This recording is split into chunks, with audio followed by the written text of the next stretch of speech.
예, 안녕하세요. 법률사무소 이화 자유관 변호사입니다. 오늘은 백제약품 리베이트와 관련된 사건을 좀 얘기해 보려고 영상을 만들었습니다. 저는 과거에도 그렇고 현재도 다른 제약회사 리베이트 사건들을 변호를 하고 있는데요. 이런 경험들을 토대로 본 콘텐츠를 만들어 보았습니다. 관련자 여러분들께 좀 도움이 되었으면 좋겠습니다.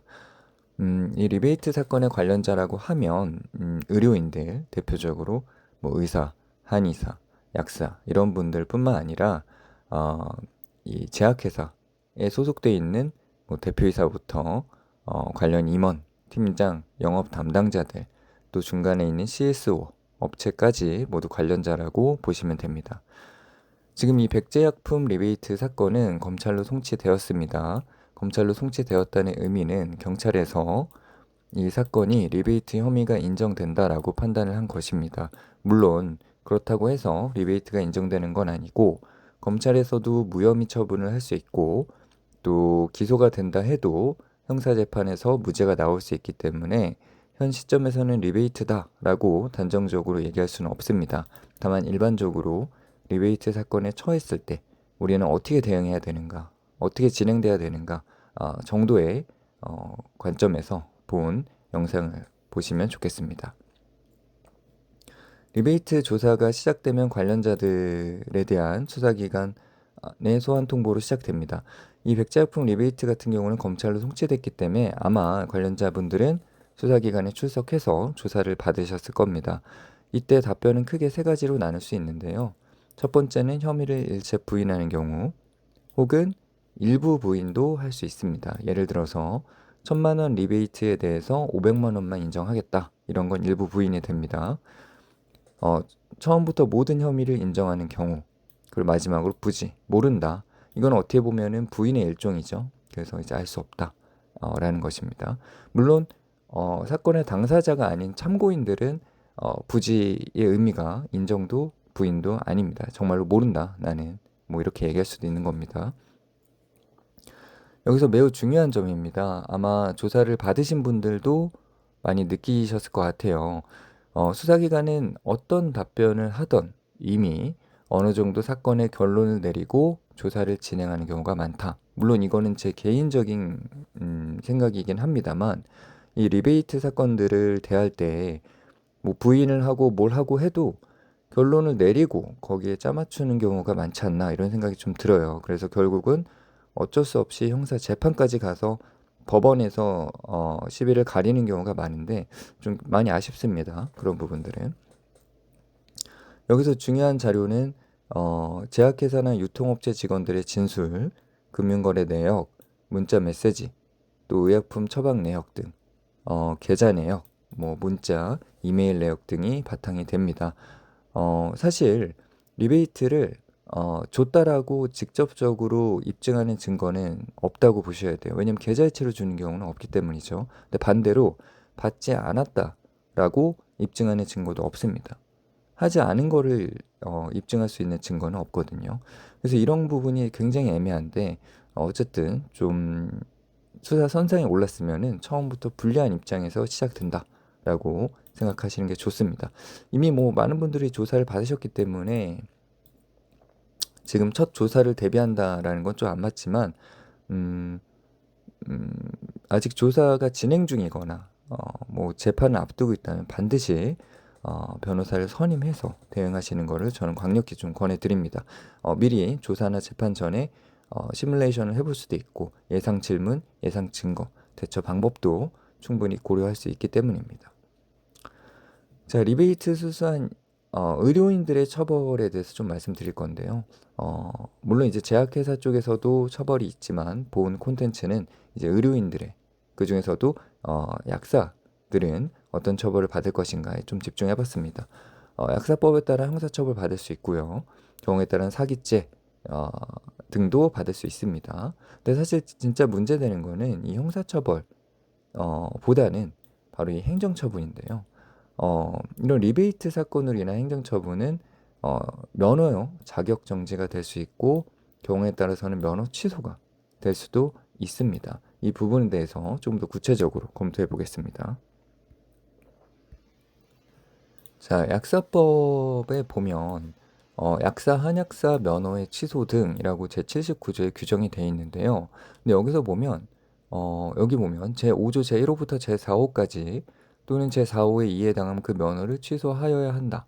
그러니까 취소할 수 있다가 아니라 무조건 하도록 되어 있습니다. 그럼 이게 뭐냐? 내용을 보면 어, 이제 결격 사유로 이렇게 나와 있는데 이 중에서 여기 보시죠. 의료법, 형법 그 밖에 약사에 관한 법령을 위반한 죄를 범하여 금고 이상의 실형을 선고받고 집행이 끝나거나 집행이 끝난 것으로 보는 게 포함한다. 집행이 면제되지 아니한 사람 이렇게 돼 있어요. 그러니까 이 얘기는 뭐냐면 리베이트 사건으로 여러분이 형사재판에 들어가서 벌금이 넘어가는 처벌을 받으시면 약사의 결격 사유에 해당돼서 어떻게 된다? 어떻게 된다? 면허가 취소됩니다. 할 수 있다가 아니라 취소가 무조건 됩니다. 반면에 어떤 경우에는 어, 무조건 취소되는 건 아니고 자격 정지가 되는 경우가 있습니다. 그래서 이 자격 정지가 되는 경우가 뭐냐에 대해서 다시 좀 살펴보겠습니다. 이제 행정처분의 기준을 좀 살펴볼 건데요. 약사법 시행 규칙입니다. 자, 여기서 쭉 보시면 마지막 부분에 부당한 경제적 이익 등을 제공하거나 제공받은 경우, 이게 바로 리베이트입니다. 자격정지 처분 기준을 보면 1차 위반했을 때 300만 원 미만까지는 경고지만 금액이 올라갈수록 자격정지 기준도 올라가는 것을 볼 수 있습니다.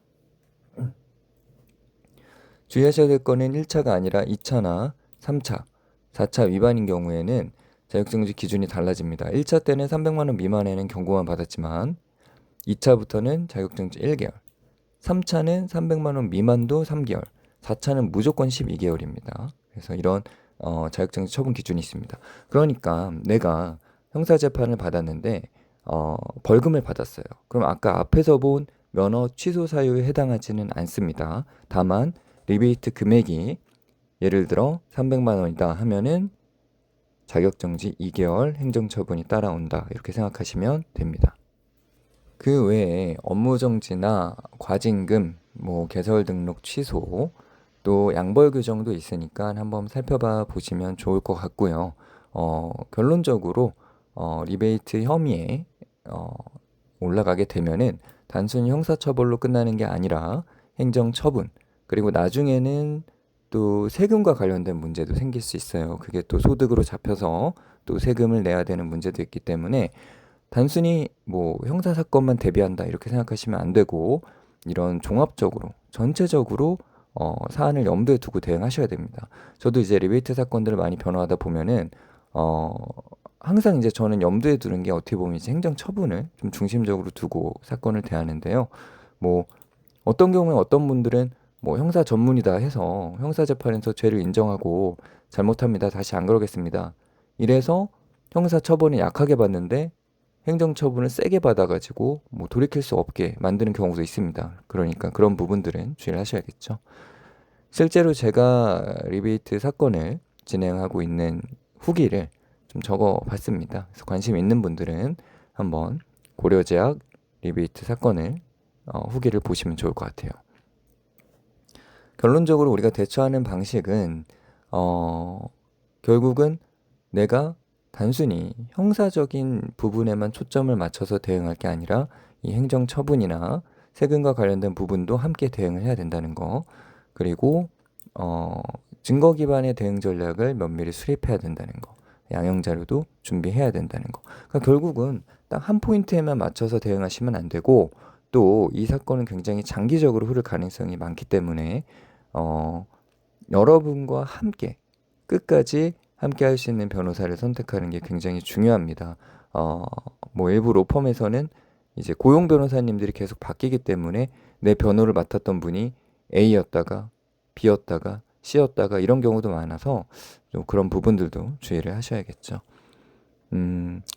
이제 이런 사건들로 좀 뭐 백제약품뿐만 아니라 이제 리베이트 사건들로 궁금한 점이 있으신 분들은 언제든지 전화나 이메일로 연락 주셔서 상담을 받아보시기를 권해드립니다. 예, 오늘 이렇게 백제약품 리베이트 사건에 대한 내용을 마치겠습니다. 감사합니다.